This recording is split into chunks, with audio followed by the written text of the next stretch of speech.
In our last exercise, we learned how to embed video into your HTML5 page. And here's the page we were just working on. If we right mouse click on it, we should get some controls like this play button, this play option. You can see the butterflies are now moving around the video. And if we right mouse click again, we can get options such as pause. So I'm going to do that right now. One of the things to remember is that when you're dealing with HTML5, at this point it's still a new technology, and not every browser out there is going to be able to deal with it.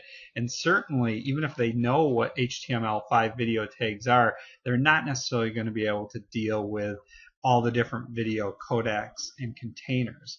So we're going to go to the source code now and help provide some details in the code that will allow your browsers to kind of gracefully decline if they don't know how to use the first type for source of video you provide.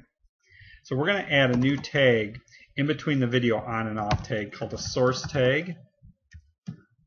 And for now, we're going to, for the first line here, actually copy information from the source tag. And when I say copy, I really mean we're going to cut it out of there. We're going to get rid of it. We won't need it in the original video tag anymore. Clean up that video open tag by getting rid of that extra space. Then we are going to take the type and codecs information out. Place it as part of the source tag. And we're going to close the tag. They're single-sided tags. And then we're going to go ahead and complete the two other source tags that are included in your book.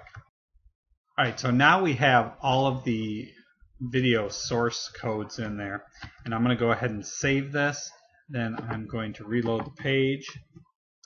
And it should look probably a lot like it did earlier, because what we were trying to do here was to say that we're going to give the HTML an order in which it could look for video options. Now all these video files are basically the same. They're just different containers and different codecs.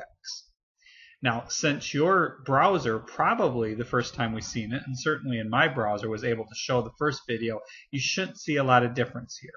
Make sure you go back, double check the code, be sure the code that you've entered for your source lines or your source tags are identical to what you see on page 269 in figure K4.